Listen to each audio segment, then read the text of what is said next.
Veterans Day, we especially reflect on the impact of this shutdown on those who served our nation, past and present.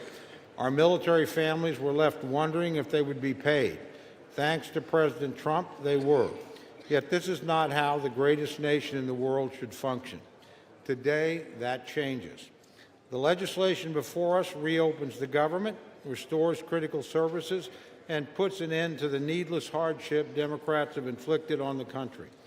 This bill supports our troops, it pays federal workers, it fully funds SNAP benefits until September 30th of next year, it compensates our air traffic controllers right before a busy holiday season. In fact, it takes a holistic approach in ensuring federal services and programs are operational. In the simplest terms, we're putting the government back to work for our people. The bill is fundamentally the same responsible approach House Republicans offered on September 19th, but with an important addition: 3 full-year appropriations bills for FY26. These bipartisan, bicameral full-year appropriations bills cover the Military, Construction, and Veterans Affairs, Legislative Branch, and Agriculture, Rural Development, and Food and Drug Administration divisions. Once passed, we will have full-year funding in place for many of our most crucial programs. Military construction needs will be met for a full year, as will medical programs for our nation's veterans. The legislative branch will be properly resourced, including critical funding enhancements for the Capitol Police and for member security.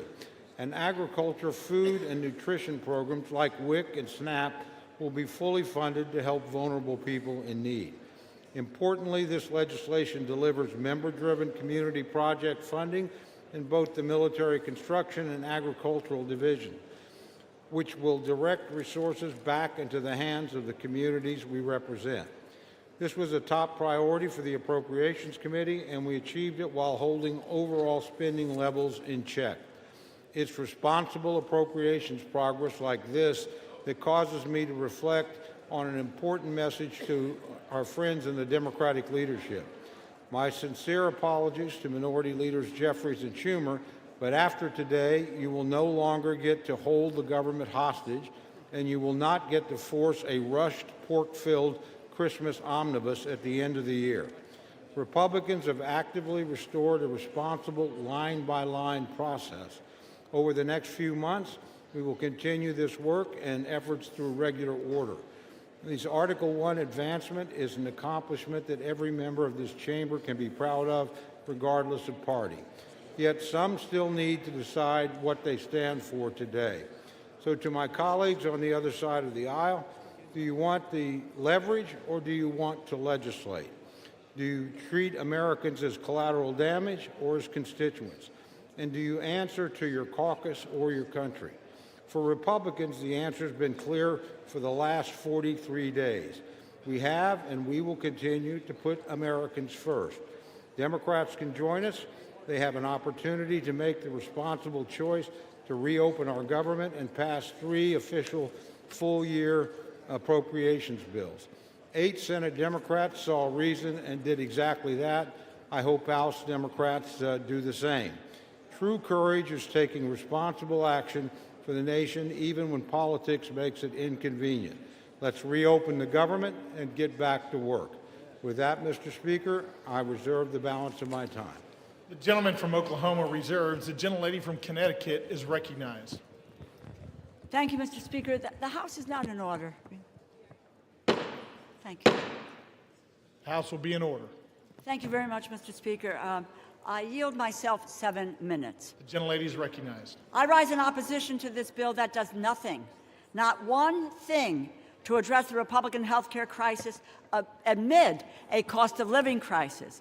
More than 20 million Americans will have to pay double, even triple their monthly insurance premiums in just a matter of weeks. And this bill leaves families without even a glimmer of hope that their costs might go down. Energy prices are up, grocery prices are up, housing costs are up. When 2/3 of American workers are living paycheck to paycheck, you can understand why the most important issue on their minds is affordability. What does President Trump say? And I quote, affordability is a con job, end quote. How out of touch can you be? Mr. President, start to listen to the American people, not your millionaire, billionaire friends. President Trump and my Republican colleagues refuse to address this issue. They continue to avoid it. They were so intent on avoiding it that they shut down the government instead of dealing with it. Speaker Johnson has indicated that he will not deal with it. He has shown no interest in holding a vote on extending the health care subsidies, which would prevent monthly costs from soaring. Republicans have tried to say they will deal with this problem their own way, but they have no plan. They are trying to repeal the Affordable Care Act, as they have been trying to do unsuccessfully for 15 years. However, they are poised to succeed, which is why it is so important for this continuing resolution to fail. President Trump and Republicans, their plan is to drive up prices for everybody, compounding the cost of living crisis. More than 2 million Americans are expected to lose their health insurance next year because it has simply become too expensive. There are more than 50 pages of health care provisions in this bill. Not one of them stops costs from skyrocketing at the beginning of next year. Not one of them offers relief to American families being squeezed tighter and tighter by the Republican crisis. There is one group of people, however, who will receive some relief thanks to this bill. United States senators who may have participated in an insurrection, snuck into this bill at the 11th hour by Senate Republicans, is a provision to pay out at least $1 million each to 8 United States senators implicated in the January 6th insurrection. Understand, this is a corrupt precedent. This is where members can profit from their own votes. It's the fleecing of the American people, which they get and understand. At the same time, this bill excludes a provision that will order a plaque to be hung that honors the police officers who put their lives on the line to defend our democracy from that same insurrection. What a contrast. It is yet another instance of this administration's shameless corruption that is financially ruining American families. While there is $230 million for the president to pay himself from the Department of Justice, $8 million for some of his closest Senate allies, $200 million for a pair of private jets for the Department of Homeland Security Secretary, $40 billion to Argentina, the American people are left with nothing but higher costs. This bill also fails to fully cover the Toxic Exposure Fund, which was created to support veterans exposed to burn pits and Agent Orange. We made a promise to stand by the men and women who served our country in uniform.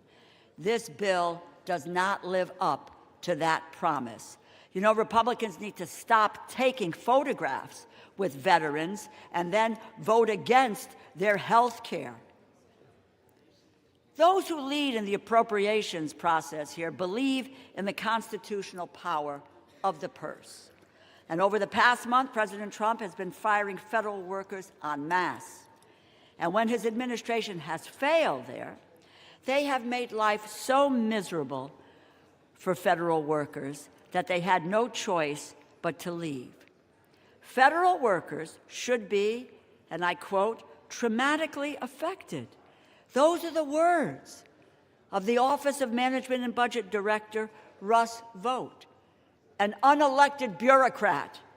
The federal workforce has dwindled by 200,000 since January, jeopardizing the public services that so many people rely on. Spare us your false concern.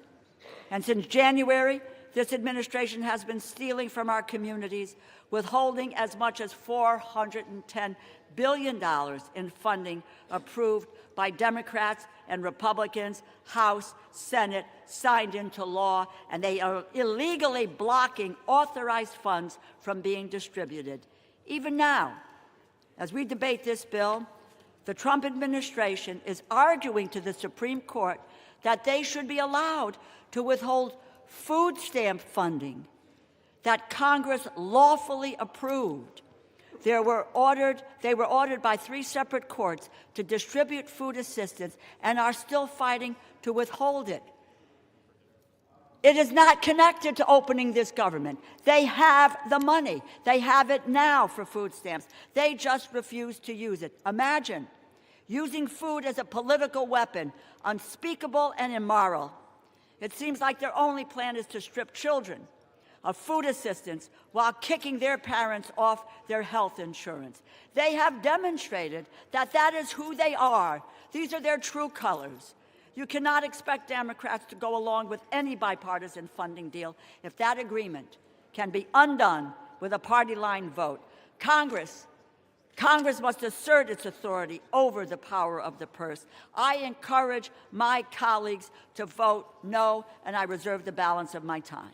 The gentlelady reserves. The gentleman from Oklahoma is recognized. Thank you, Mr. Speaker. Mr. Speaker, I yield 1 minute to our distinguished majority leader, the gentleman from Louisiana, Mr. Scalise. The gentleman from Louisiana is recognized for 1 minute. Thank you, Mr. Speaker, and thank my friend, the Chairman of the Appropriations, Mr. Cole from Oklahoma, for not only yielding, but for bringing this important bill to the floor. Our appropriators worked tirelessly to negotiate a multi-bill package that is part of this bill to reopen the government. And we never should have been here, Mr. Speaker.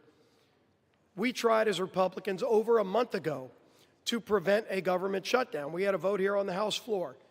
99% of Republicans voted to keep the government open, and 99% of Democrats voted to shut it down. And then that bill went over to the Senate, and we watched for 42 days, where time and time again, Democrats, just to appease their most radical base, continued to vote in unison to shut the government down. And during that shutdown, we saw millions of families experience pain, Mr. Speaker, pain and suffering that Democrats themselves acknowledged that they imposed on the American people. But they said over and over again, we have quote after quote from Democrats during the shutdown, that they needed to impose the suffering to get leverage, Mr. Speaker, to use the American people as pawns to get leverage. For what? For what? They ultimately filed an alternative bill, $1.5 trillion mad spending spree that included things like $200 billion of taxpayer funding for illegals to get taxpayer benefits, while they gutted the $50 billion rural health care fund that we put in place in the Working Families Tax Cut. So, Mr. Speaker, anybody who comes up here and says they care about health care, they were also advocating to gut the $50 billion rural health care fund to provide $200 billion in taxpayer-funded health care benefits for illegals. It's insanity. And if you really want to look at where this all began, as some on the other side, Democrats, want to talk about a health care crisis, the health care law of the land is what many refer to as Obamacare. But let's remember the original name that Democrats gave that bill when they created it. They called it the Affordable Care Act. The Affordable Care Act. Only Democrats voted for it. Republicans knew it was going to be anything but affordable. It was going to interfere with the doctor-patient relationship. And unfortunately, it's done that. But if you want to talk about affordable, and maybe the only other bill that's more laughable in its name is the Inflation Reduction Act. Yeah, that's another product brought to you by Democrat-only votes. The Inflation Reduction Act, which ushered in the inflation under Joe Biden that we're still trying to shake today. But the Affordable Care Act, Mr. Speaker, since it started, Americans have seen over 80% increases in their health care costs because of a Democrat-created bill that they want to now blame on Republicans. I understand why they would want to try to now pawn that off on somebody else. But then if you look over time, during COVID, they created a temporary relief fund, not to individuals, Mr. Speaker, but to insurance companies. Democrats created a temporary, they called it temporary in the law, temporary COVID relief tax credit to insurance companies to bail out big insurance companies who are seeing record profits, and that's now what they want Republicans to renew. A insurance company bailout that Democrats created to be temporary. They set it up to expire. And now they're saying that the world's going to end if that insurance company bailout doesn't get renewed. While at the same time, when we as Republicans worked to actually lower premiums for families, they fought it every step of the way. That's right. We had a bill that we passed through this House just a few months ago in the Working Families Tax Credit. Part of that bill was called the cost share reduction, was scored by the CBO to lower premiums for families by over 12%. And what happened? It gets over, and by the way, every Democrat voted against that too, because they've never cared about lowering premiums. Then that bill gets over to the Senate. Senate Democrats worked overtime to get that provision removed. And if you go look at Senate Democrat Budget Committee website, they still brag that they removed that provision that would have lowered premiums for families. So, absolutely, Republicans have worked and will continue, by the way, to work to lower premiums for families, but make no mistake, the high premiums that everybody faces today are a result of the inaptly named Affordable Care Act and the many failures associated with it. But this bill today is about ending the misery Democrats created on families. That is just about funding the government, not about solving other problems that we should be working to solve, but about getting the government back open while not holding the American people hostage. And that, Mr. Speaker, is what has disgusted the American people most during this shutdown. That should have never happened, but it's that it has caused real suffering for American families. Our men and women in uniform that had to wonder whether or not they're going to get paid. Air traffic controllers who already had a highly stressful job and then had to show up for work without getting paid. Multiple paychecks missed. Now you're seeing, because a lot of those air traffic controllers have to go work jobs as Uber drivers. They aren't even being able to show up for work because they still have bills due, their rent's due. They're trying to put food on their table, and Democrats want to vote no tonight to keep denying them food. The 42 million SNAP recipients, those people that are low income that need those food benefits, if you vote no today, you are voting to deny those 42 million low-income families basic food needs. Don't talk about how much you care about low-income people and vote no tonight to deny them food, basic services, basic things that American families need who shouldn't be part of the leverage Democrats want to show their radical base that they're fighting Donald Trump because they're upset with the results of the election from November. It is time to end this madness, Mr. Speaker. Let's get this government back open. Let's go negotiate our differences, which are many, but let's do it while not continuing to hold the American people hostage. I urge my Democrat colleagues who have voted relentlessly to shut this government down and to impose this suffering on the American people to stop. Stop imposing the suffering. Let's open the government. Let's get back to the work of the American people. I yield back the balance of my time. The gentleman from Louisiana yields back. Does the gentleman from Oklahoma reserve? I do, Mr. Speaker. The gentleman reserves. The gentlelady from Connecticut is recognized. I remind the majority leader that a 60-year-old couple earning $82,800 per year, annual premiums will rise by over $17,000, a 255% increase. It now gives me great pleasure to yield 3 minutes to the gentleman from Georgia, the distinguished ranking member of the Agricultural and Rural Development Subcommittee, Mr. Bishop. The gentleman from Georgia is recognized for 3 minutes. Thank you, Ranking Member DeLauro. As Ranking Member of the Agriculture, Rural Development, and FDA Subcommittee, I rise to oppose this bill. Though it does represent, for the most part, solid bipartisan work to provide investments in agriculture in rural America, I am disappointed that the rest of it falls far short of the needs of most Americans. Healthcare providers and patients are frustrated and frightened by the imminent skyrocketing of healthcare costs caused by the loss of the ACA tax credits and cuts to Medicaid, Medicare, and life-saving biomedical research. My constituent, Angela Holmes, is unable to walk without debilitating pain. She's worried that without tax credits, she won't be able to afford health insurance to complete the multiple back surgeries she needs. For many Georgians, health care is a matter of life and death. Our Republican colleagues could have corrected this in the Rules Committee, but they rejected an amendment last night that would have lowered health premium costs. To me, that's unconscionable. So are the administration's actions during the shutdown. As a Christian, I'm outraged that USDA used the shutdown to illegally withhold SNAP from 42 million Americans. USDA had the chance to do the right thing and use designated contingency funds, but rejected it. And when ordered to do so by the courts, they fought all the way to the Supreme Court to keep hungry families from receiving food. America produces the highest quality, safest, most affordable, and abundant food, fiber, and medicine anywhere in the world. To that end, this bill provides many welcome investments. It fully funds SNAP and WIC, replenishes the SNAP and WIC contingency funds, and fully funds cash value vouchers for fruits and vegetables for women and children.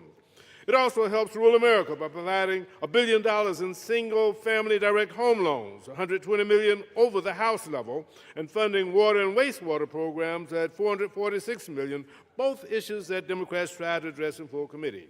The bill provides $1.8 billion for the Agricultural Research Service, $1.6 billion for NIFA, protecting farmers, small businesses, and families against President Trump's budget request to eliminate land-grant university research and extension activities across the country. I'm pleased to see that the bill language requires USDA to notify Congress before canceling grants over $1 million. The agricultural portion of this bill does make positive steps in the right direction.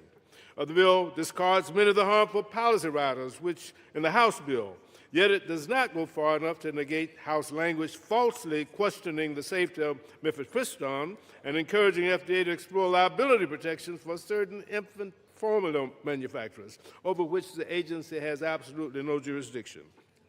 And while the overall funding package may reopen the government for a month or two, this bill does not address the breach of trust this administration has demonstrated since January.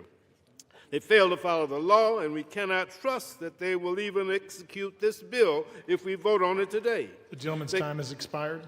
We have 15 seconds. 15 seconds. The gentleman is recognized for an additional 15 seconds. They fail to follow the law, and we can't trust that they'll execute the law. They cut SNAP by 20% in the big ugly bill this summer, dismantled funded federal programs, fired federal workers, and illegally ignored court orders. This bill fails to address the health care crisis, and bipartisan outrage has erupted over language in the bill to pay millions of dollars of taxpayer dollars to a handful of senators whose phone records were subpoenaed in relation to the January 6th investigation. It's a bad bill. The gentleman's time has expired. The gentleman yields back. Does the gentlelady from Connecticut reserve? The gentlelady reserves. The gentleman from Oklahoma is recognized. Thank you, Mr. Speaker. Mr. Speaker, I recognize yield 2 minutes to my very good friend, distinguished gentleman from Texas and distinguished chairman of the Military Construction and Veterans Subcommittee, the Appropriations Committee, Mr. Carter. The gentleman from Texas is recognized for 2 minutes. Thank you, Mr. Speaker, and I want to thank my longtime friend, colleague, and the chairman of the Appropriations Committee, Mr. Cole, for yielding me the time. I rise in support of H.R. 5371 and look forward to reopening the government. The shutdown has gone on long enough, and it's time to end it. Yesterday was Veterans Day, and it's a timely reminder of the commitment our armed forces personnel have made and the responsibility that we have to take care of those who serve our nation. Military Construction and Veteran Affairs component of the legislation meets that goal. The legislation includes $133.3 billion for the Department of Veterans Affairs, including $113.8 billion for discretionary funding for the VA medical care. It includes critical funding for Medicare, medical health services, telehealth services, veterans homelessness programs, medical research programs, and rural health initiatives. It invests in information technology, including robust investments in VA electronic health record modernization. Fully funds all mandatory veterans benefits, including veterans disability compensation programs, education benefits, and vocational rehabilitation and employment training. Nearly $20 billion for the Department of Defense military construction programs. This amount funds nearly 300 projects at military bases around Yield the the world. gentleman an additional 15 seconds, Mr. Speaker. The gentleman has an additional 15 seconds. It includes $3 billion to improve and maintain housing for service members, provides requested resources for the American Battle Monuments, Armed Forces Retirement Home, and operations of Arlington Cemetery. I want to thank Mr. Cole for his endless work to get us to this point. The gentleman's and I time urge has my expired. colleagues to join me in supporting the bill. And I yield back. The gentleman yields back. Does the gentleman from Oklahoma reserve? The gentleman reserves. The gentlelady from Connecticut is recognized. Mr. Speaker, I yield 3 minutes to the gentlewoman from Florida, the distinguished ranking member of the Military Construction and Veterans Affairs Subcommittee, Ms. Wasserman Schultz. The gentlelady from Florida is recognized for 3 minutes. Thank you, Mr. Speaker, and I thank the gentlewoman for yielding. I rise to oppose this slush fund for senators bill that will force health care costs to explode for millions of Americans. In fact, this legislation guarantees only 2 things. Republican senators suspected of helping Trump try to steal an election will get a whole lot richer, and life will get more expensive for everyone else. That's because this bill adds rocket fuel to Republicans' larger assault on Americans' access to quality, affordable health care. Remember, Mr. Speaker, Republicans already slashed $1 trillion from Medicaid, $500 billion from Medicare, and let Trump steal billions in medical research. But with this bill, Republicans dump massive health care price hikes on struggling Americans. Millions will be priced out of any coverage at all, which will drive coverage costs up and health services down for all of us. It's a health budget nightmare for America's families and a slush fund lottery win for 8 Republican senators. Because the one thing that we can all agree on, unless you're Jeffrey Epstein's best friend in the White House, is that the cost of living is out of control.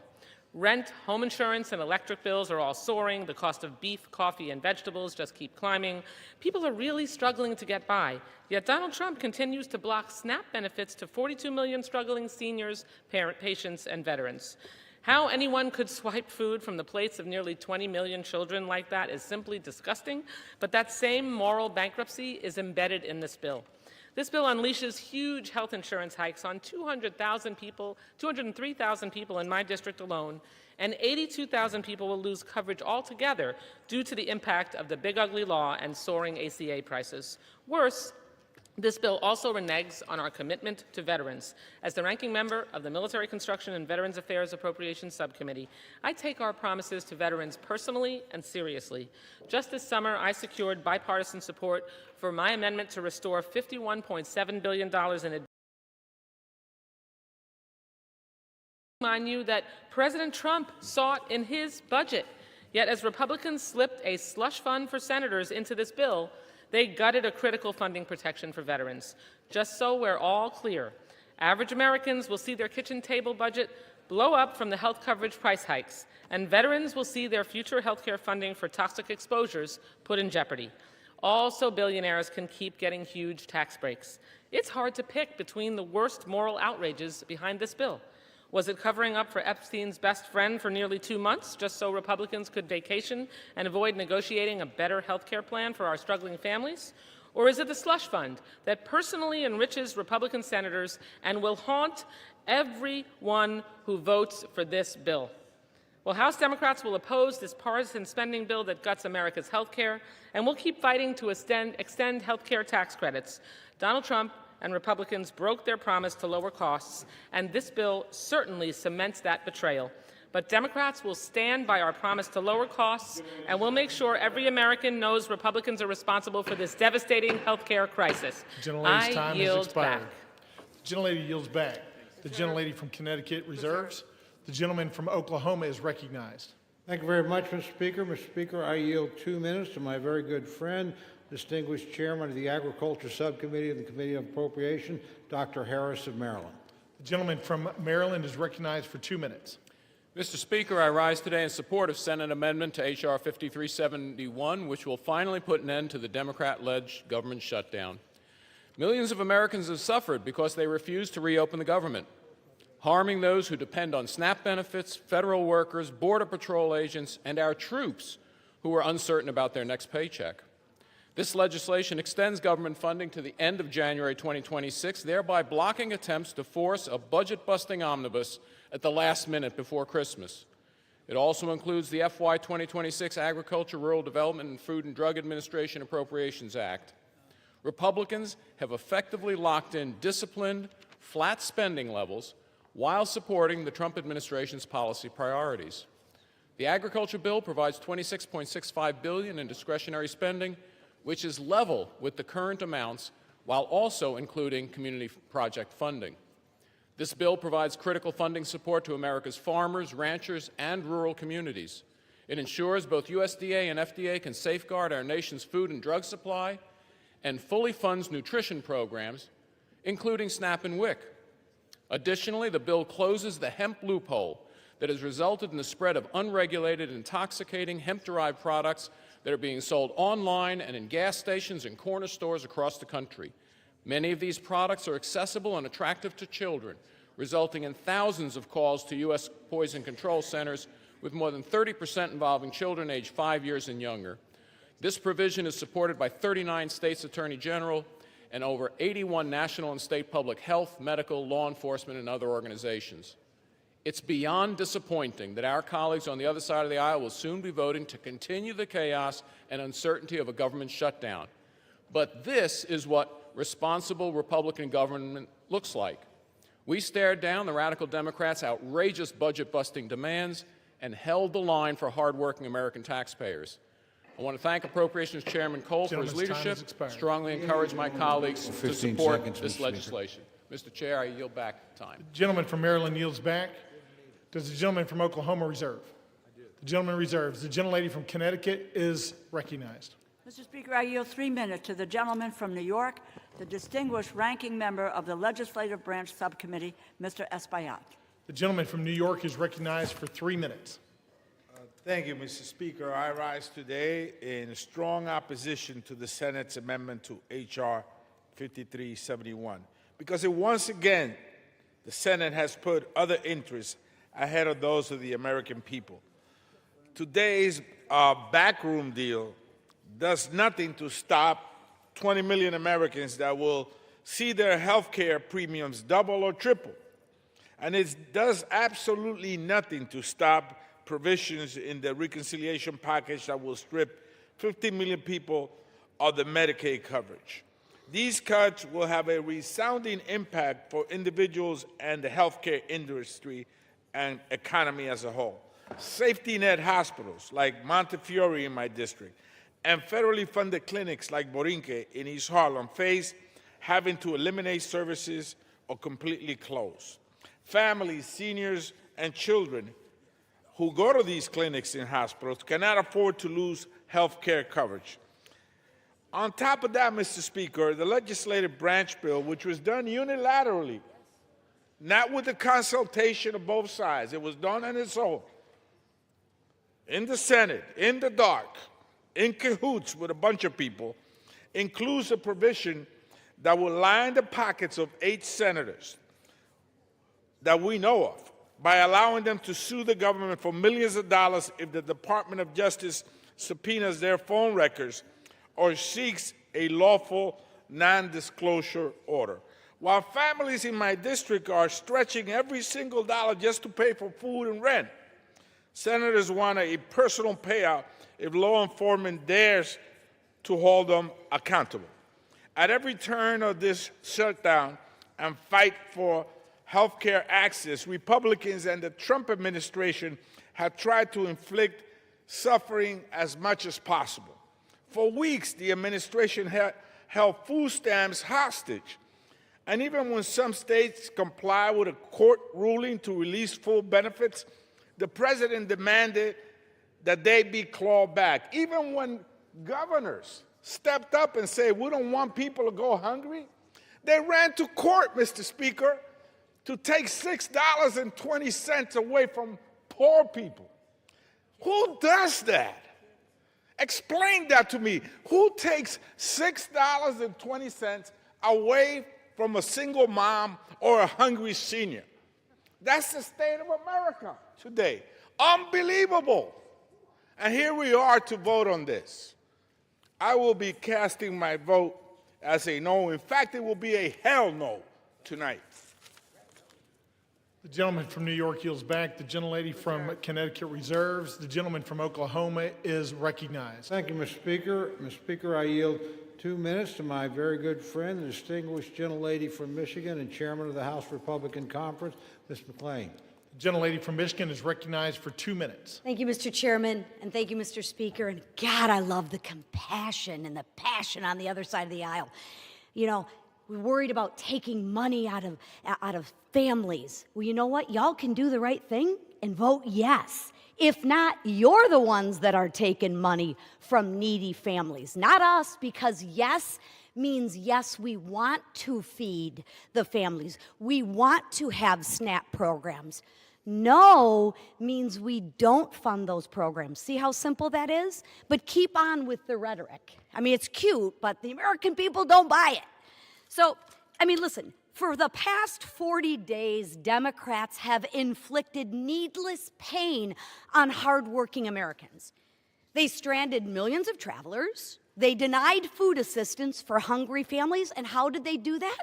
When you vote no to continue funding, that means you deny food stamps for hungry families. No means no, you don't want to pay them. Yes, like the Republicans vote, that means yes, we do want to pay them. So, you know, they left our troops wondering when they'd get their next paycheck. And for what, Mr. Speaker? To use the American people as leverage. Don't take my word for it, take theirs. Leverage for more wasteful Washington spending. Spending that no one other than the radical left ever wanted. And to remind the American people, they wanted $1.5 trillion of their hard-earned tax dollars. But what did they get in return? They got nothing. They got nothing because Republicans refused to waste the American people's money. Not a dime for their radical climate change, not a dollar for tax-funded benefits for illegals, and not one single concession to their radical far-left base. Millions of Americans whose lives were upended by the Democratic shutdown will remember this. Yield the gentlelady an additional 30 seconds. Thank you. The gentlelady is recognized for an additional 30 seconds. Thank you. The American people will remember who held them hostage for petty political reasons and who fought to put America first. So now that this shameful charade is over, House Republicans will continue our work on behalf of the American people. We will restore regular order to the appropriations process. We will continue to fulfill the mandate of the American people, and we will keep delivering results for American people, because that's what we're here to do for, not to play politics. So with that, Mr. Speaker, I yield. Thank you. The gentlelady from Michigan yields back. The gentleman from Oklahoma reserves. Before we move on, members are advised to direct their comments to the chair and not to engage in personalities. The gentlelady from Connecticut is recognized. Thank you, Mr. Speaker. I have the greatest honor, really, to yield time, 2 minutes time, to the gentlewoman from California, the distinguished Speaker Emerita, Ms. Pelosi, and I might add, probably the epitome of the best speaker that this nation has ever had, in addition to which millions of Americans have health care coverage through the Affordable Care Act because of Speaker Pelosi, and she's also Italian-American. Thank you. I yield. And a grandmother. The gentlelady from California is recognized. Thank you, Mr. Speaker. I thank the gentlewoman for yielding, Madam Chair, and once and future Chair of the Appropriations Committee, and thank her for her leadership and her kind words. I take heed, Mr. Speaker, of your comment to address my remarks to you and not to your colleagues. So I can say to you, and perhaps you can tell them, either they don't know what they're talking about or they don't care about meeting the needs of the American people. Did any one of them vote? Did any one of them vote to eliminate a need for a pre-existing condition in health care? Not one of them. Did any one of them vote to say if your children get to be 26, until they're 26 years old, they have access to your policy? Not one of them. Did any of them vote to bring a woman as being a pre-existing medical condition? Not one of them. The list goes on and on. Do any one of them vote for the Affordable Care Act, which, Mr. Speaker, you can tell them, was paid for? And then later, when we decided that we could extend the tax credits further so more people could have more access to care, did anyone vote for that? No. So all they have done is try to eliminate access to health care in our country. The public is catching on to them. You might tell them if a woman is born with a child that has a heart condition, she's out of luck with what they are proposing. If a father gets a stroke, forget about it. If you have a sibling with a disability, they don't care. And if your wife has breast cancer, you've got big bills to pay because they want to take away health care, whether it's Medicaid to tens of millions of people, $500 billion from Medicare for seniors and people with disabilities, millions of dollars added to the cost for families for access to the Affordable Care Act. The list goes on and on. Either they don't know or they don't care. I'll say one more thing as a grandmother and a mother. How about the President of the United States on Halloween night having a Halloween party? A Halloween party and saying to the Supreme Court, please don't make me feed the children or the poor people in our country. Going to the Supreme Court for that means cruelty is not even comes close to the word that is needed for that kind of behavior. The worst president for children America has ever seen. I yield back. The gentlelady from California yields back. The gentlelady from Connecticut reserves. The gentleman from Oklahoma is recognized. Thank you, Mr. Speaker. Mr. Speaker, I yield 2 minutes to my very good friend, distinguished gentleman from West Virginia and member of the Legislative Branch Subcommittee of the Committee of Appropriations, Mr. Moore. The gentleman from West Virginia is recognized for 2 minutes.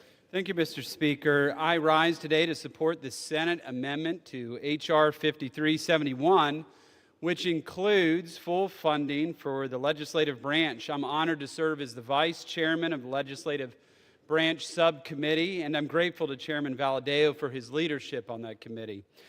It has been a long road to bring this bill to the floor, a road that was made significantly longer by totally unnecessary Schumer shutdown that we've been living in.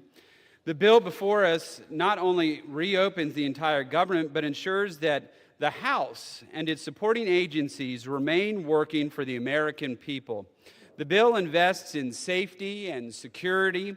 It increases funding for the Capitol Police, provides support for security programs through the House Sergeant at Arms, and is tough on foreign adversaries, including language I wrote, preventing the purchase of technology tied to the Chinese Communist Party.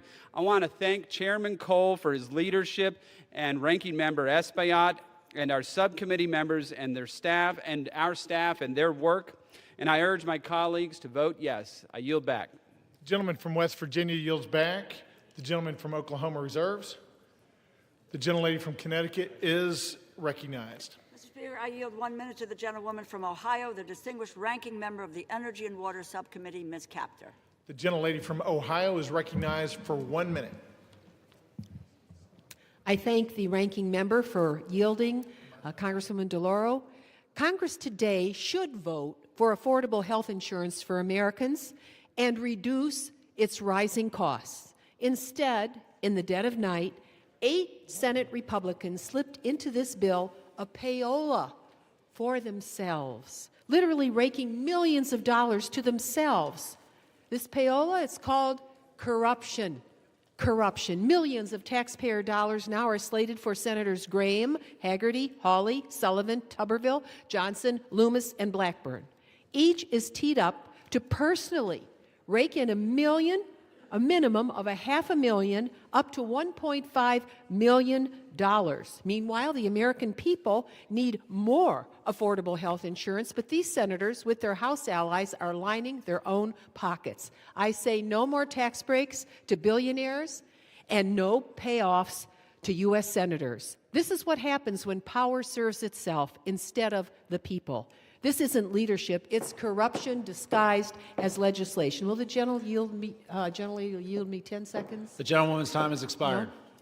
Let's cleanse America of gentlewoman's time has disgusting expired. corruption. Power corrupts, absolute power corrupts absolutely. The gentleman from Connecticut reserves. The gentleman from Oklahoma is recognized. Thank you very much, Mr. Speaker. Mr. Speaker, I yield 2 minutes to my very good friend, distinguished member from Washington and distinguished member of the Appropriations Committee, Mr. Newhouse. The gentleman is recognized. Thank you, Mr. Cole, for yielding the time. Mr. Speaker, over 40 days after the Senate Democrats shut down the federal government, we are finally reopening. The result of the shutdown has been thousands of employee furloughs, major disruptions to our air travel, service members going without pay, delayed food assistance for low-income individuals and families, and much, much more. Mr. Speaker, as a member of the House Appropriations Committee, the responsibility of funding the federal government is one that I take very seriously, especially in light of our nation's debt surpassing $38 trillion. The performative tactics that we have watched over the last 7 weeks have truly been a disservice to Americans. And my friends across the aisle should never have put leverage or politics over those people that they represent.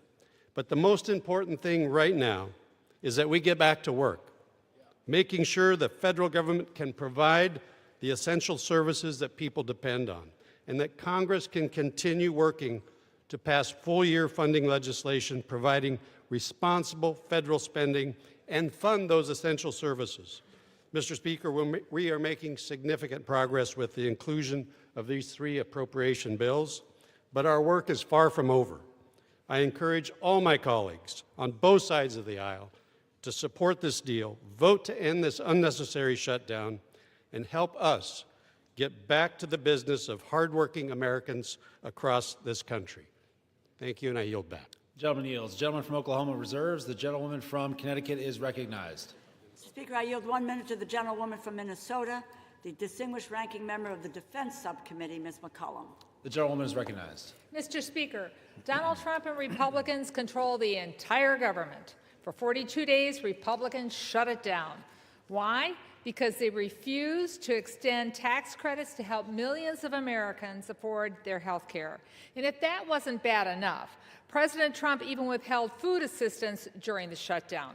Hunger should never be used as a weapon. The CR continues the Republican health care crisis.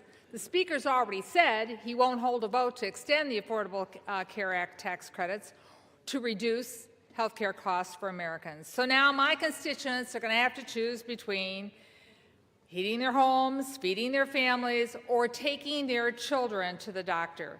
It's a terrible deal for the American people. Americans deserve an open and transparent government that works for them. They deserve access to affordable health care, nutritious food for their families. And that's what Democrats are fighting for. I wish the President and the Republicans would join us in this fight and share our priorities. I yield back. The gentlewoman from Connecticut reserves. The gentleman from Oklahoma is recognized. Thank you very much, Mr. Speaker. I yield 1 minute to my very good friend, the gentleman from Missouri and member of the Appropriations Committee, Mr. Alford. The gentleman is recognized. Well, thank you, Chairman Cole, for your leadership. Mr. Speaker, in the words of Yogi Berra, this seems like deja vu all over again. 59 days ago, I stood at this very lectern debating the ranking member and a friend of mine over the continuing resolution to keep our government open.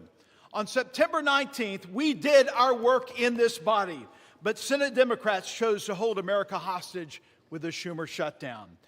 Democrats in Congress, including the minority whip, shamefully admitted they were using the misery they inflicted on the American people as leverage to achieve their leftist wish list of demands, slowly twisting the heads of the American people in a vice. Tonight, I'm relieved to say the misery of the Schumer shutdown is on our doorstep.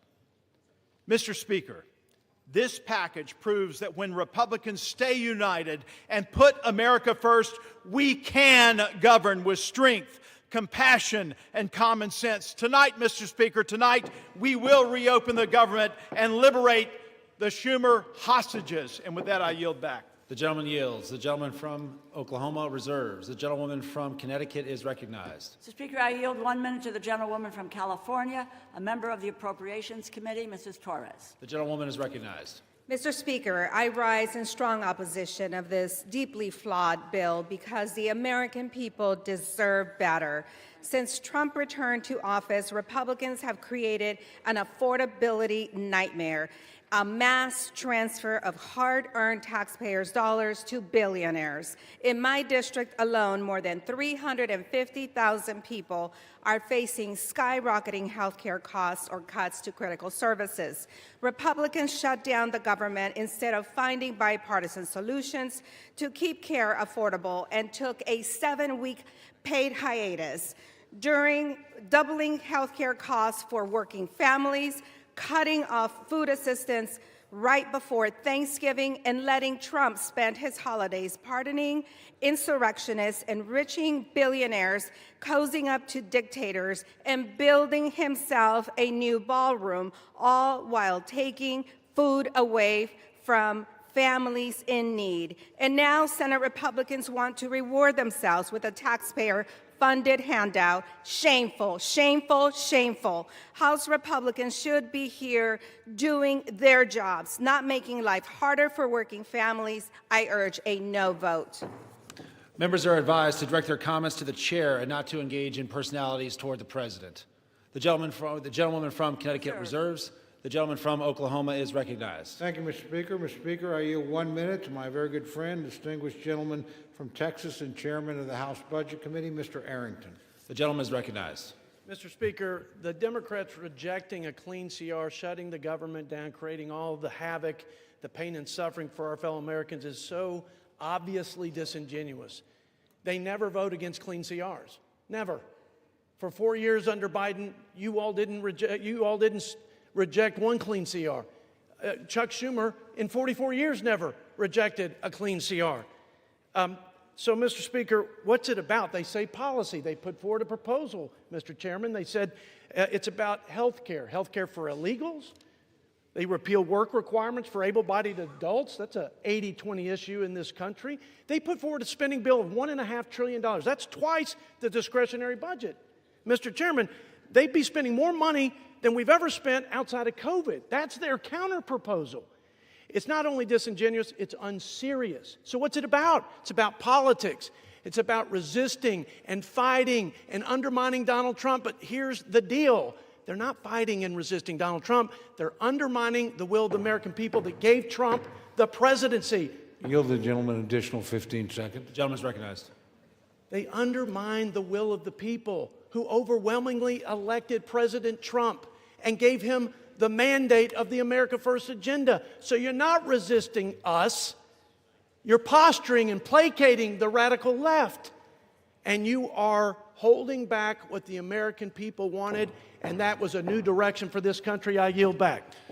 Members are reminded to please direct their comments only to the chair. The gentleman from Oklahoma reserves. The gentlewoman from Connecticut is recognized. Mr. Speaker, I yield 1 minute to the gentleman from New Jersey, the distinguished ranking member of the Energy and Commerce Committee, Mr. Pallone. The gentleman is recognized. Thank you, Mr. Speaker. I want my colleagues to understand that when the Affordable Care Act was adopted, it was adopted for middle-class people who could not afford health insurance. They had no other option. They had nowhere to go. You just would end up without health insurance. I have constituents coming to me now crying because their insurance is going from $500 a month to $1,500 a month. That's an increase of $1,000 a month. Who can afford that? No one in the middle class. At the end of 2024 last year, during a Democratic administration, the number of insured Americans was at a record high of about 95%. Democrats worked for that. Then Trump comes in, the Republicans come in with their big ugly bill, and they make cuts to Medicaid, cuts to hospitals and nursing homes, and no funding to extend the ACA tax credits. So what's going to happen? More and more people will have no health insurance. That's the bottom line. They will not have health insurance, and the Republicans don't seem to care. But I want you to know that the Democrats care and will continue to fight for you. The gentleman yields. The gentlewoman from Connecticut reserves. The gentleman from Oklahoma is recognized. Thank you, Mr. Speaker. Speaker, I yield 1 minute to the distinguished gentleman from Guam, my very good friend, Mr. Moylan. The gentleman is recognized. Thank you to my friend from Oklahoma. Mr. Speaker, Guam is home to 3,372 federal employees, more than 43,000 SNAP recipients, and over 9,000 WIC recipients, and more than 20,000 veterans, all of whom have been impacted by this shutdown. If we continue to put politics over a country, my constituents will continue to suffer. Simply put, this gets us back on track, ensures funding for those who need it is in place, and turns the lights back on. This bill ensures that families receive the assistance they need, veterans have access to care, and our island is reimbursed for the sacrifice we made to keep federal programs running during this difficult time. I urge my colleagues to support this bill and to deliver for American people. The time for deliberation is when the government is open and people have the assistance they need. I reserve. The gentleman yields. The gentleman from Oklahoma reserves. The gentlewoman from Connecticut is recognized. Mr. Speaker, I yield 1 minute to the gentleman from Massachusetts, the distinguished ranking member of the Ways and Means Committee, Mr. Neal. The gentleman is recognized. Thank the gentlelady. Mr. Speaker, the destruction that is taking place in America's healthcare system during these 10 months is unbelievable. They've eviscerated the National Institutes of Health. They've cut back on the Centers for Disease Control, billions of dollars from Medicaid for a tax cut for the wealthy. Wait till you see what's coming to America's hospitals after the next election. It's so contrived they waited until after the election to implement it. 24 million people are likely to lose health insurance if we don't implement these tax credits as suggested. The emergency room is going to be back in full force now, because this is where people will go for their health care. All of this is taking place to justify a tax cut for people at the very top. And here's the real kicker. Our Republican colleagues of fiscal probity borrowed the money for the tax cuts.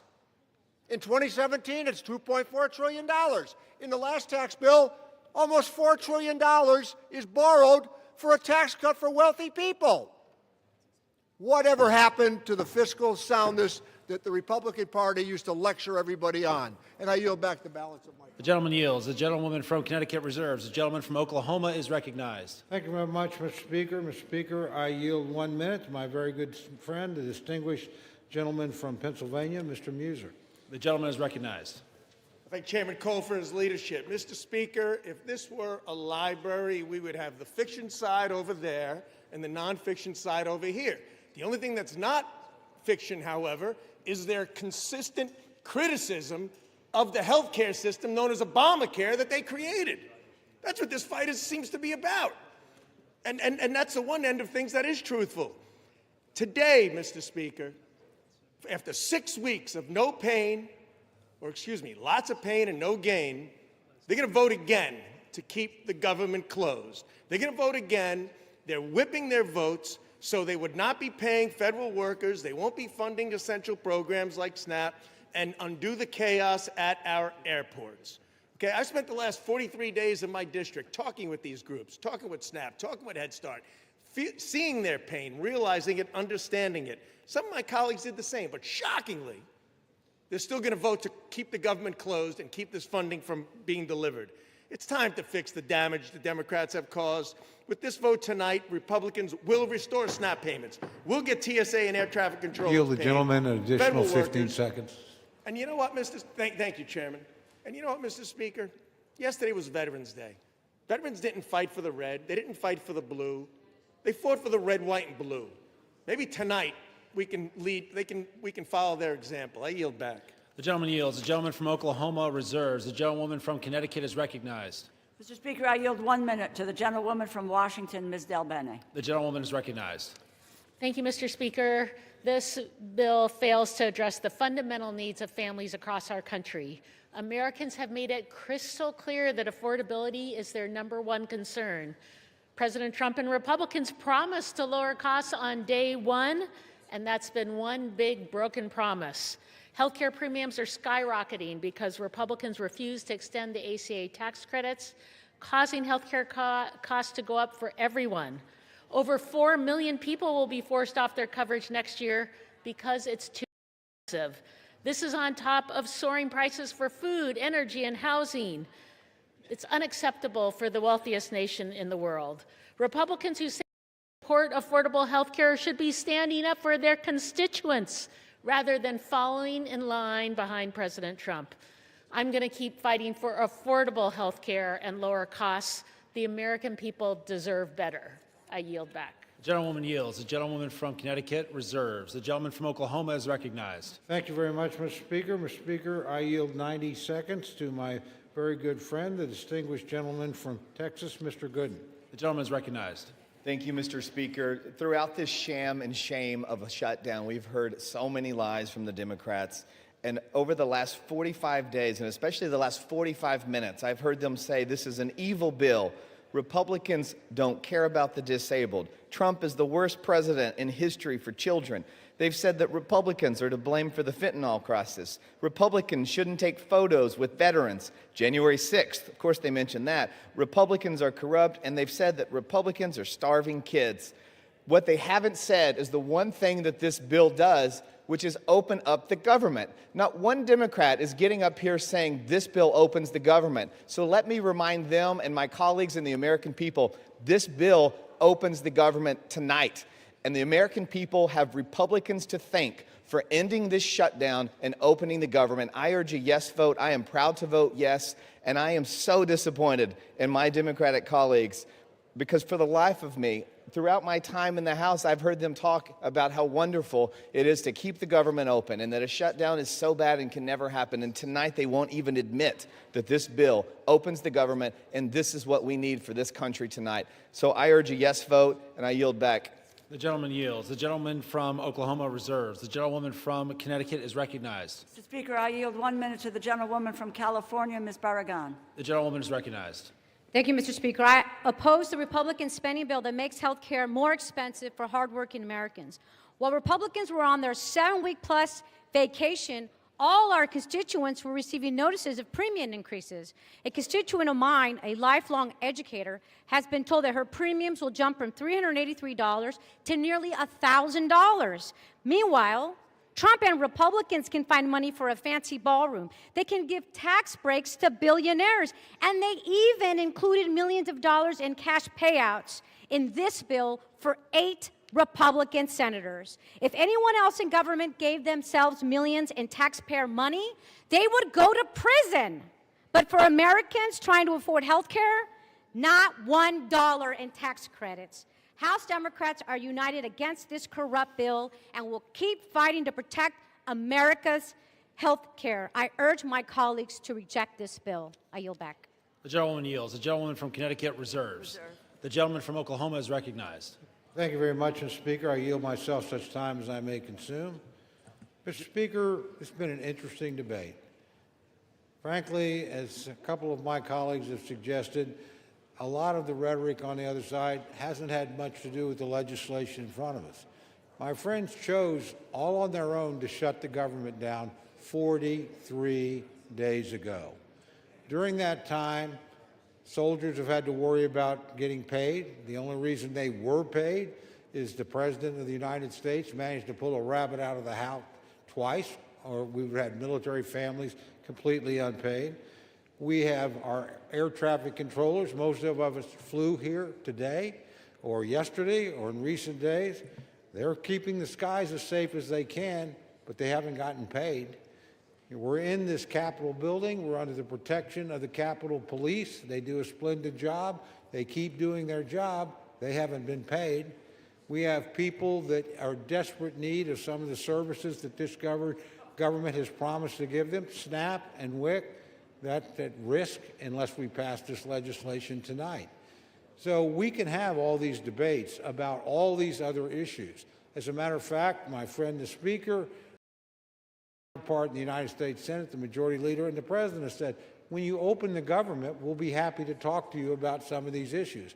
But you're not going to shut down the government, punish the American people, put people's lives at risk, and think we're going to sit down and negotiate with you under those circumstances. That is not going to happen. We told you 43 days ago, from bitter experience, government shutdowns don't work. They never achieve the objective that you announced. And guess what? You haven't achieved that objective yet, and you're not going to. We did the same thing twice, so I'm not saying that we've got clean hands over here.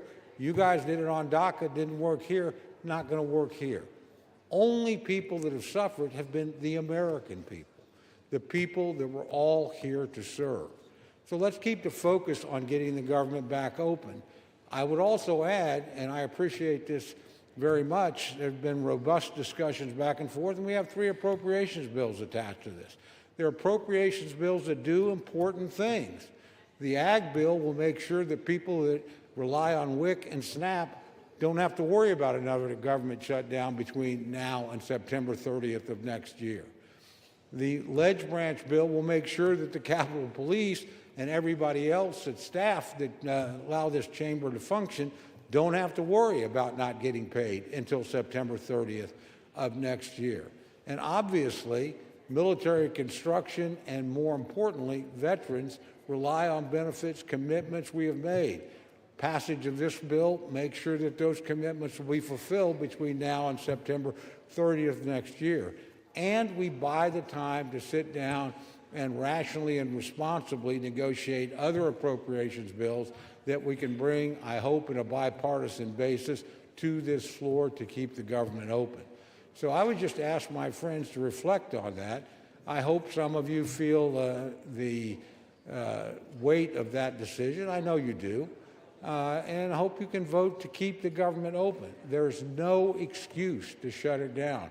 The United States Senate operated to keep it open in a bipartisan fashion. Now, it took them a long time to do it, but they got there. Let's not follow that example. Let's follow when they finally got the job done, they sent us a product. It's not a perfect product.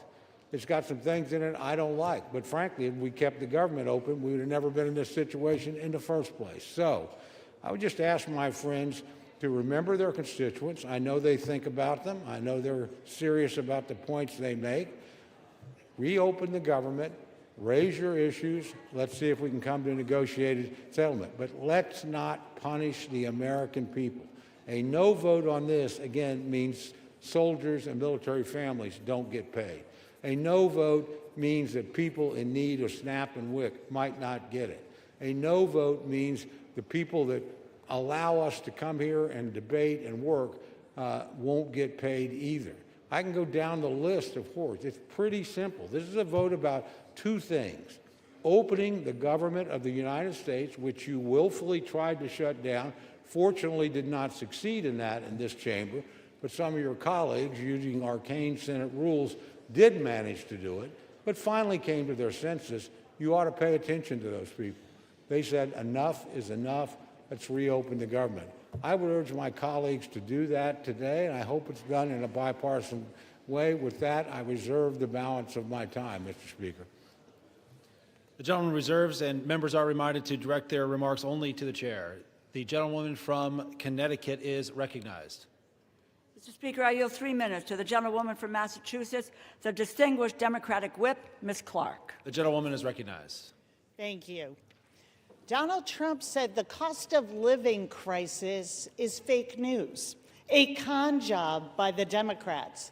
Mr. Speaker, 60% of Americans can't afford a basic quality of life.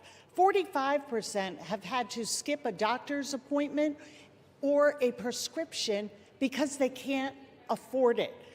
41% are living with medical debt. The American people are simply not making it. Not only is that crisis real, it is a crisis that Republicans promised to solve. Voters believe them. And now, after a 54-day hiatus, what are Republicans doing? They're voting to raise the cost of living. They're voting to make it even harder to get by. Not by some marginal amount. They are doubling, tripling, and quadrupling monthly premiums. And what's the defense? They are looking people in the eye and flat out gaslighting them. Costs aren't up, costs are down. Trump says, I don't want to hear about the affordability. Well, get used to hearing about it. You're going to hear about it a lot because people are feeling it every single day. People can't make rent. They can't afford their prescriptions. They can't afford to take their kid to a doctor. They can't find childcare, and when they find it, they can't afford that either. Grocery and utility bills are spiking. This is the crisis of our time, and it's about to get exponentially worse because the GOP's craven allegiance to billionaires over working people.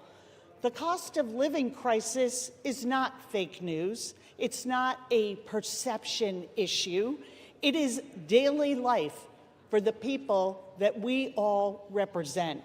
So let's do something about it. Let's reject this budget. Let's stop the healthcare cuts. Let's stop the premium hikes. Let's stop the hospital closures. And let's stop the billionaire giveaways. I yield back. The gentlewoman yields. The gentlewoman from Connecticut reserves. The gentleman from Oklahoma is recognized. Thank you, Mr. Speaker. I reserve. The gentleman reserves. The gentlewoman from Connecticut is recognized. Mr. Speaker, this bill fails to prevent health care costs from skyrocketing. It fails to address the crisis of affordability. It fails to keep our promise to veterans. It provides $1 million jackpot to 8 senators. It fails to protect Congress's power of the purse. I encourage my colleagues to vote no, and I have the honor of yielding 1 minute to the gentleman from New York, our distinguished Democratic leader, Mr. Hakeem Jeffries. The gentleman is recognized. Thank you, Mr. Speaker, and I thank the distinguished gentlelady, the top Democrat on the House Appropriations Committee, for yielding and for her steadfast leadership on behalf of working families, hard-working American taxpayers in the great state of Connecticut and all across America. Mr. Speaker, I rise today in strong opposition to this woefully inadequate spending bill that fails to decisively address the Republican health care crisis and fails to extend the Affordable Care Act tax credits for tens of millions of Americans.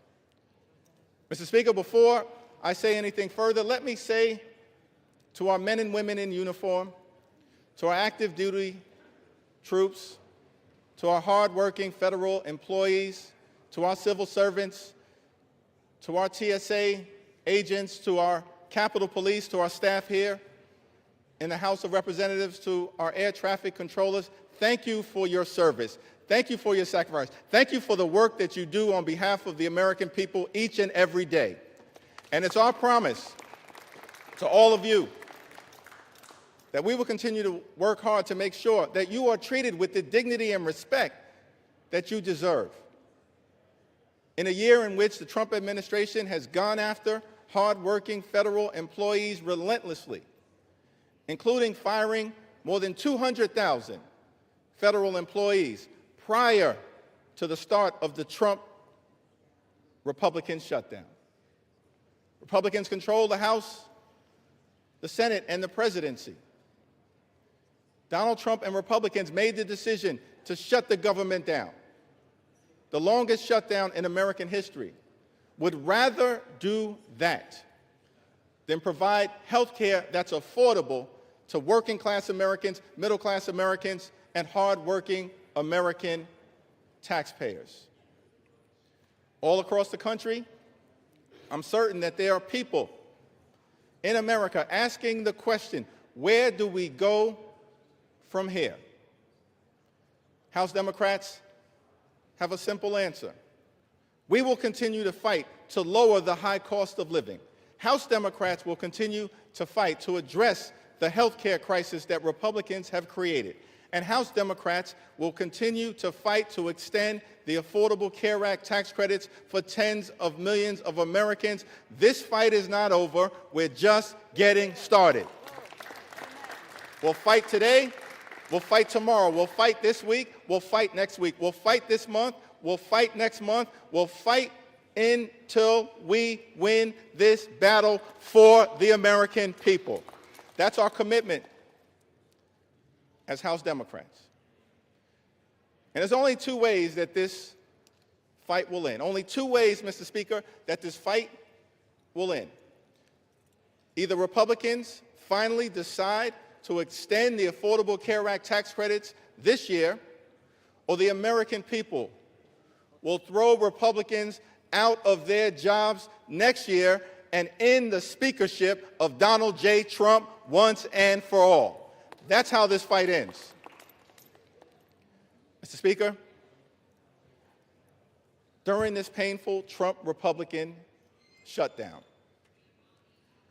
what we've seen is two different philosophies in terms of how to govern for the American people. The Democratic Party philosophy is clear.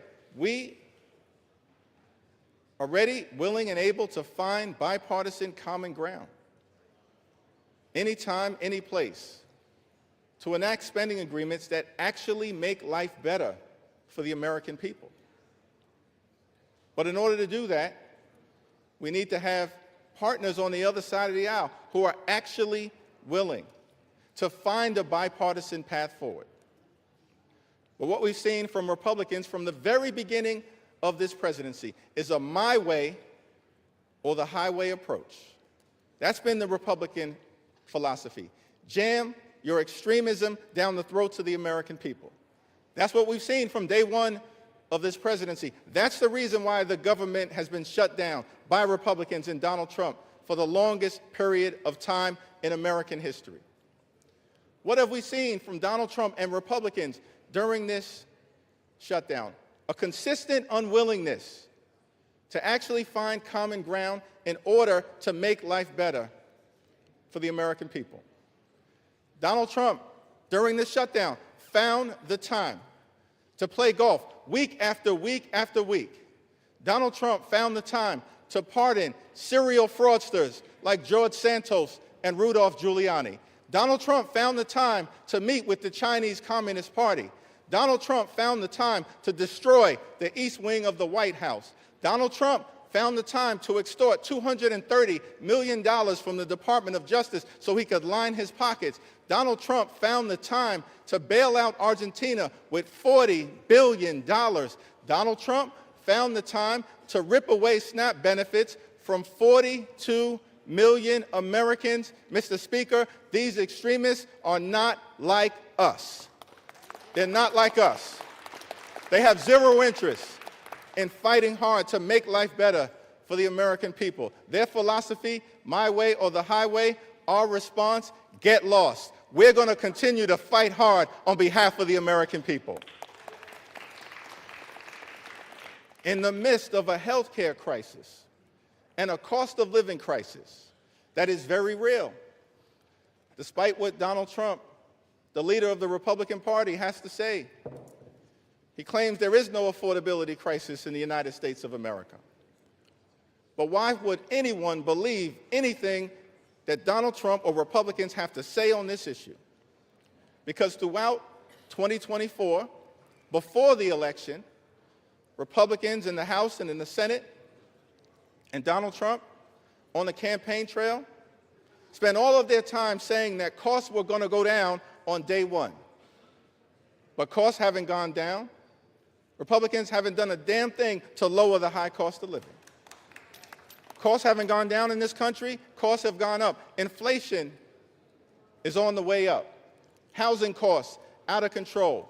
Grocery costs out of control. Electricity bills out of control. Healthcare costs skyrocketing out of control. And in the midst of this affordability crisis, seeing this, Democrats said, we've got to fight to make sure that we extend the Affordable Care Act tax credits so that tens of millions of people working class folks, middle class folks, people in rural America, working class America, small town America, the heartland of America, black and brown communities all throughout America don't experience premium increases that in some cases will go up by $1,000 or $2,000 per year. In many cases, month after month after month, $1,000 or $2,000 per month, tens of thousands of dollars per year. Unacceptable in this country, the wealthiest country in the history of the world. And this is in the midst of a Republican health care crisis. Republicans enacted the largest cut to Medicaid in American history, ripped health insurance away from 14 million Americans. As a result of Republican policies, hospitals, nursing homes, and community-based health centers are closing all across America, including in rural parts of this great country of ours.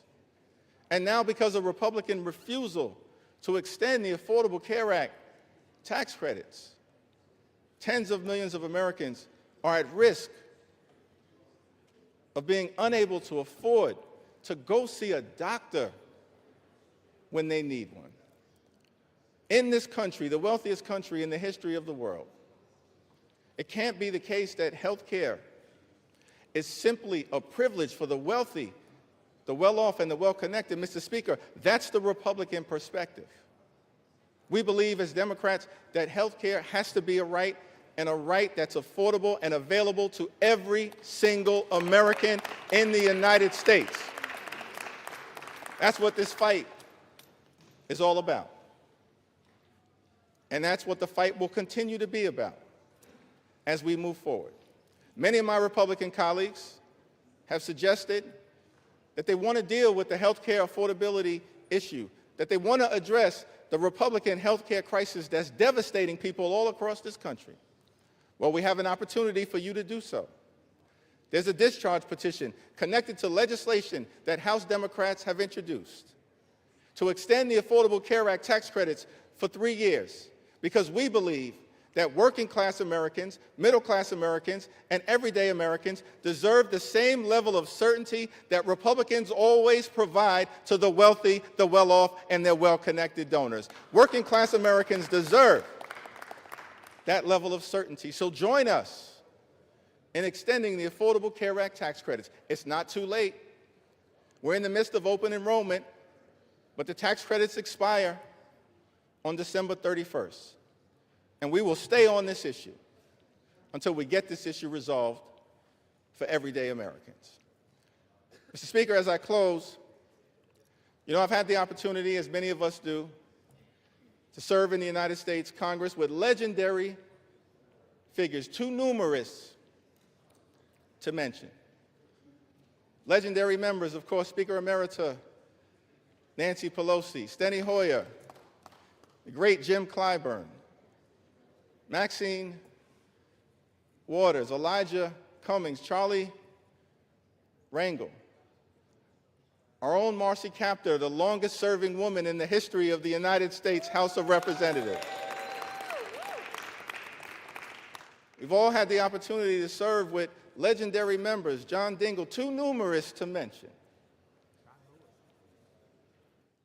But one can't call that roll without calling the name of the great John Lewis. I had the distinct honor of serving with John Lewis for several terms. Many of us here in the House of Representatives did. I'll never forget, on my first day in the Congress, I had the opportunity to meet John Lewis for the first time in person. And he called me over to see him on the House floor, and he just asked me a simple question. He said, "Are you the new guy?" And I said, "Yes, sir, Mr. Lewis, I am." And he said, "Well, we're colleagues now. You don't have to call me Mr. Lewis. You can call me John." I said, "Yes, sir, Mr. Lewis, I understand." And then he said to me, "You're from Brooklyn, right?" Now, Mr. Speaker, I got to be honest, I was tempted to say, Brooklyn is always in the house. But instead, since my mother raised me with some sense, Lenita Jeffries, I said, yes, sir, I'm from Brooklyn. And then he said something to me that I've never forgotten. He said, well, I hear some positive things about you from your predecessor, but Washington, D.C., young man, can be a rough place. So I don't want you to get into any trouble unless it's good trouble. And I just wanted to stop by on the House floor to make sure it was clear to the American people that the spirit of John Lewis lives amongst House Democrats, and we will continue to get into good trouble to make their life better.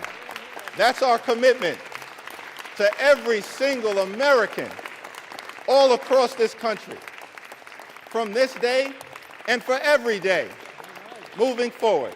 And it was John Lewis who said to us that ours is not the struggle of one day, 1 week, or 1 year. Ours is the struggle of a lifetime, and maybe even many lifetimes. And each one of us in every generation must do our part. Mr. Lewis, we love you. We were blessed by our opportunity to serve with you, and House Democrats are here to do our part. We're in this fight until we win this fight for the American people. I yield back.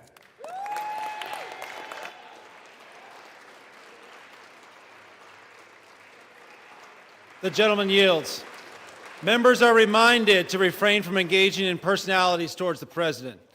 The gentlewoman from Connecticut has 30 seconds remaining and is recognized. I yield back the balance of my time. The gentlewoman from Connecticut yields. The gentleman from Oklahoma is recognized. Thank you very much, Mr. Speaker. It's my distinct pleasure to yield the balance of our time to the distinguished Speaker of the House, my very good friend and a person I admire greatly. 1 minute. I'm actually just going to hold you to 1 minute, Mr. Okay. Speaker. My good friend, the gentleman from Louisiana, Speaker Mike Johnson. The gentleman from Louisiana is recognized.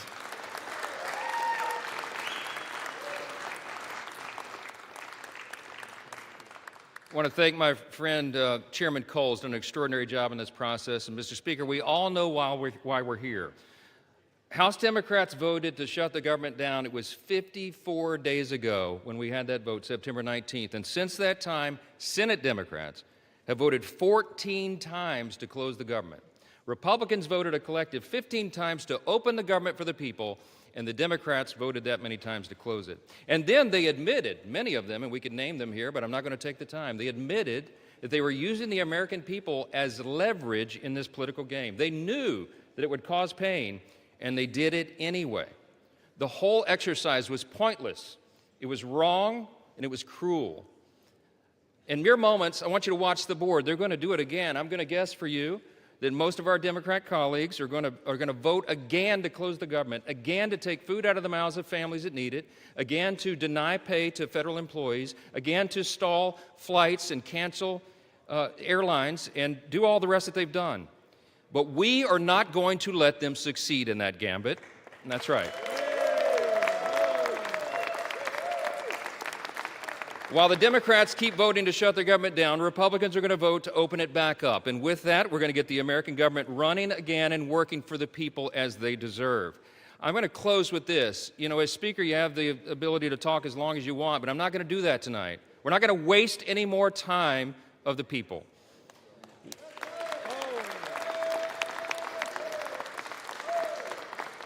I'm just going to say this. I think that everybody needs to remember this one simple thing. From the very beginning of this whole ordeal, on the Republican side, we operated in good faith. We offered a clean, nonpartisan CR. We were honest and transparent with the American people from the very beginning, and every single day of the shutdown, we went out and looked right into the camera with a press conference and told the American people the simple truth. We have done for the people what has been right and just and truthful. And in the end, that is what God honors always. Don't forget it. We need to get this government open as soon as possible, and I'm going to yield back the remainder of my time so we can do that. The American people demand it and deserve it. My friends, let's get this done. Thank you. I yield back.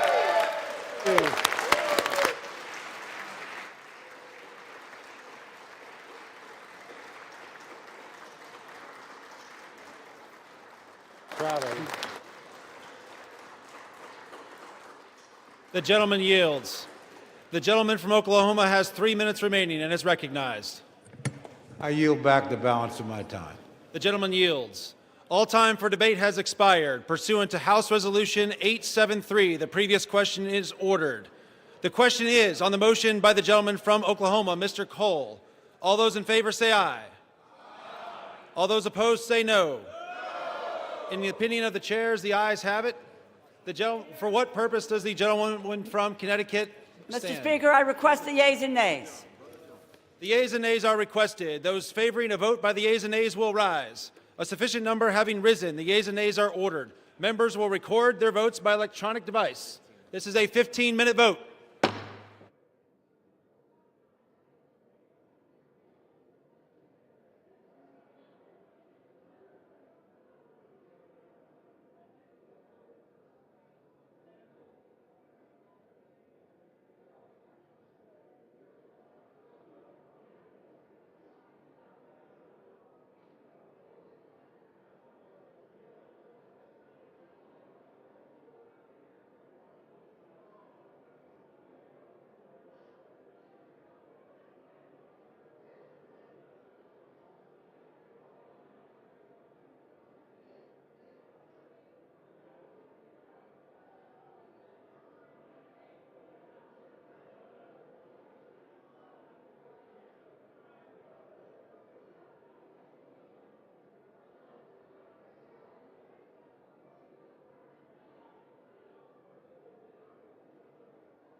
On this vote, the yeas are 222, the nays are 209. The bill is passed. The motion is adopted.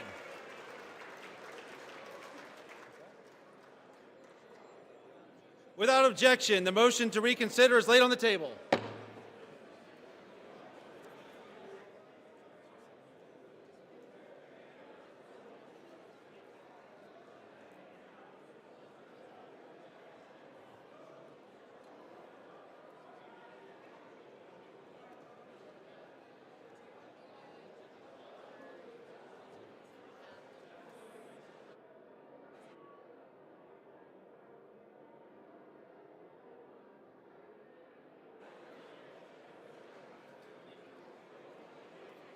Going to get the House in order.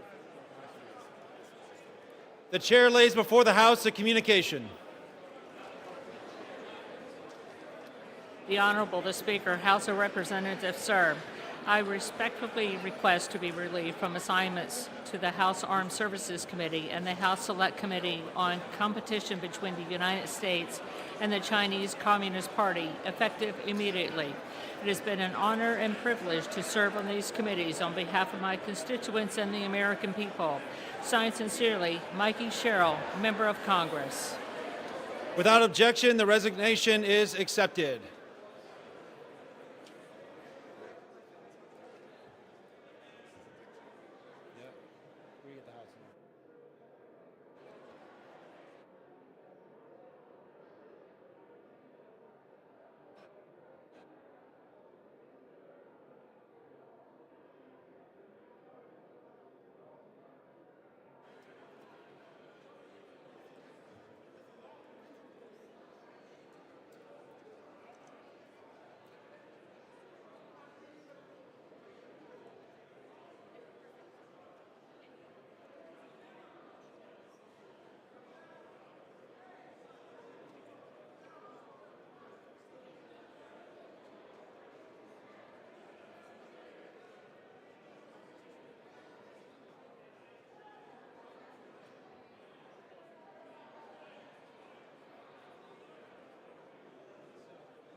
The House will be in order. Yeah. Shh. The House will be in order. For what purpose does the gentleman from Kentucky seek recognition? Mr. Speaker, I offer a privileged resolution and ask for its immediate consideration. The clerk will report the resolution. House Resolution 874, resolved that the House has heard with profound sorrow of the death of the Honorable Richard B. Cheney, a former Vice President of the United States of America. Resolved that the clerk communicate these resolutions to the Senate and transmit a copy thereof to the family of the deceased. Resolved that when the House adjourns today, it adjourn as a further mark of respect to the memory of the deceased. Without objection, the resolution is agreed to and the motion to reconsider is laid on the table.